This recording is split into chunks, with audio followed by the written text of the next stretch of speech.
नाज़रीन टंडो मोहम्मद खान में सिंधी अदबी संगत ऐं मोहब्बती संगत तरफ़ां ॻोठ यार मोहम्मद सोलंकी में शानदार मच कचहरी कोठाई हुई। इन हवाले से रिपोर्ट कर रहा है काज़ी शम्स। आवाज़ टीवी न्यूज़ जे सॾ ते सिंधी सकाफ़त जी वारस सिंध जे सिरे हेठि सिंधी अदबी संगत ऐं मोहब्बती संगत तरफ़ां ॻोठ यार मोहम्मद सोलंकी में अज़ीम आलीशान मच कचहरी जो एहतमाम कयो वियो, जंहिं ते सिंधी अदबी संगत ऐं मोहब्बती संगत जे अदीबनि, सुगड़नि, शाइरनि, मोहक़क़नि ऐं ॻोठाणनि वॾे अंग में शिरकत कई।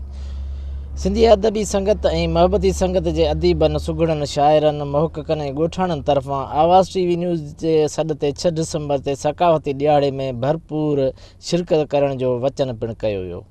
मच कचहरी जी शुरूआत शाह अब्दुल लतीफ़ भिटाई जी वाई सां कयो वियो।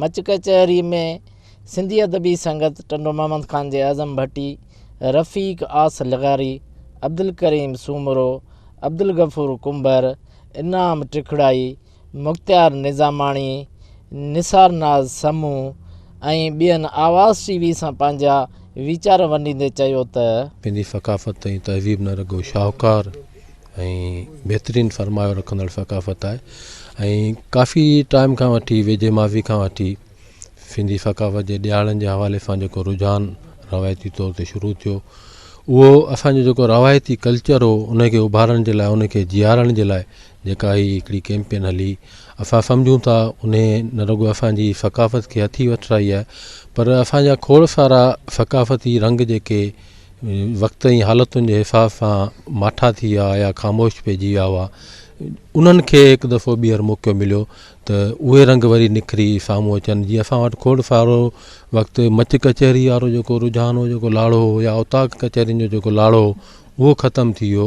हिन क़िस्म जे ॾियारनि सिंधी सकाफ़त जी जेका कैंपेन आहे, सिंधी सकाफ़त जा जेके ॾियारा हर साल मल्हाइजनि था, उन्हनि इन्हनि शयुनि खे वरी हिकिड़ी तक़वियत बख़्शी आहे। ही ॾियारो मल्हाइजे पियो, असां त उन में ख़ुशी महसूसु करियूं था। ईद जहिड़ो ऐं सिंधी माण्हू जेके आहिनि से उन में भरपूर शिरकत कनि पिया।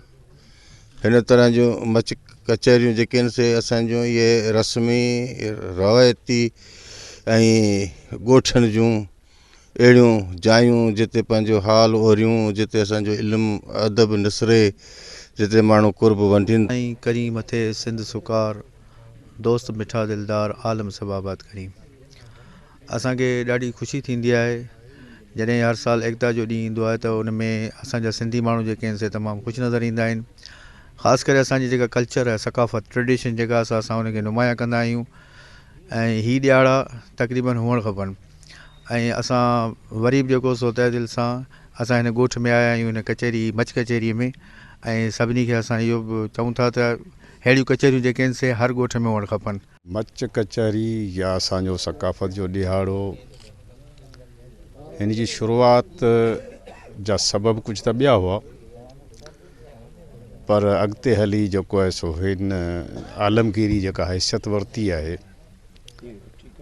ऐं उन जी हिकिड़ी नुमाया सुञाणप बणिजी वई। असां सिंधी माण्हू जी जेका आहे सा सकाफ़ती हवाले सां, कल्चर जे हवाले सां, या ही जेको मेड़ाका थियनि था, इन जी पंहिंजी हिकिड़ी अलॻि हैसियत बणिजी चुकी आहे। असांजो आलमगीरी जेको आहे सो तसवर पैदा थी वियो आहे। असांजी सिंध जी सकाफ़त में ही मच कचहरी असांजो उहिञाण आहे, असांजी सिंध जी सुञाणप आहे। सिंधी तहज़ीब आहे, सिंधी टोपी अजरक, ऐं असांखे हींअर नौजवान तबिको जेको असांजे हिन में अवेयरनेस न आहे त सिंधी टोपी अजरक इहे कल्चर खे अपनाइनि। सो असांजे जेके बि नौजवान तबिको आहे उन्हनि खे असीं गुज़ारिश कंदासीं त महिरबानी करे सिंधी टोपी अजरक जे ॾियारे खे भरपूर झर जंग में मल्हाइनि। ऐं जेको अॼु जो बि जेको मच कचहरी जो जेको प्रोग्राम रखायो वियो आहे, ऐं उनखे सुठो सोणे थो सम्झां। ऐं असांजे दोस्तनि खे इहा गुज़ारिश कंदसि त महिरबानी करे अहिड़ा मच कचहरी जा प्रोग्राम रखाईंदा करियो। उहो जहान हो सिंध में ओताक हिकिड़ी वॾी शइ हूंदी, जिते ही मेड़ा मलाखड़ा कचहरियूं इहे थींदियूं हुयूं, ओताक ख़तमु थी वई। हिननि प्रोग्रामनि ने असांजी ओताक खे जीआरियो, असांजी सकाफ़त खे जीआरियो, असांजी क़ौम खे जीआरियो आहे, असांजी हर शइ खे जेको सो हिननि ॾियारनि जेको सो जीआरियो आहे। हीअ इंतिहाई ख़ासि ॾींहुं आहे। इन जो सबबु इहो आहे त हीअ असांजी क़ौम जेकी आहे सो क़ौमूं जेके बि दुनिया में आहिनि उहे सकाफ़त सां ई ज़िंदा रहंदियूं आहिनि, ऐं असां पंहिंजी सकाफ़त खे ज़िंदा रखियो आहे। ऐं इंशाअल्लाह हर साल इहो मल्हाईंदा रहूं था। सिंधी टोपी अजरक मच कचहरियूं इहे इंशाल्लाह थींदियूं रहंदियूं ऐं इन सां ई जेको आहे सो क़ौमूं ज़िंदा रहियूं आहिनि। असांजी तहज़ीब तमदन तमामु पुराणो आहे। असां जेको आहे सो ही जेको ॾियारा रखी असां पंहिंजी क़ौम खे असां अजरक टोपी खे इनखे उजागर करण लाइ प्रोग्राम रखिया अथऊं। इंशाल्लाह अहिड़ा प्रोग्राम हर साल ऐं ईअं ई झरझंग ऐं ॻोठ ॻोठ मल्हाईंदा रहंदासीं। ऐं सिंधी क़ौम जेका सा हिकिड़ी क़दीम ऐं पुराणी क़ौम आहे। असांजी सिंध जी सकाफ़त मच कचहरी असांजा वॾा असांखे ॿुधाईंदा हुआ जेका असां खां विसरी वई हुई। हींअर माज़ी में मोहबती ग्रुप वारनि ही वरी उजागर कनि पिया, उन्हनि जो आउं तमामु तोराइतो आहियां।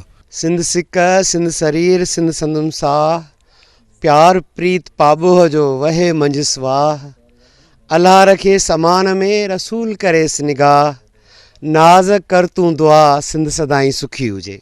मच कचहरी में सियासी समाजी शख्सियतनि इल्मी अदबी सां लाॻापियल डॉक्टर जमाल नासिर सोलंगी, साफ़ी अता अहमद मंगरियो, ज़ुल्फ़कार चांडियो, कमाल खान नूनारी ऐं ॿियनि ॻोठाणनि शहरीन वॾे अंग में शिरकत कई ऐं उन्हनि सभिनी 6 डिसंबर ते सकाफ़ती ॾियारो वॾो जोश ऐं जज़्बे ऐं सिंधी सकाफ़ती लिबास पाए मल्हाइण जो वचन पिणु कयो। कैमरामैन सागर सोलंगी सां गॾु काज़ी शम्स, आवाज़ TV न्यूज़ टंडो।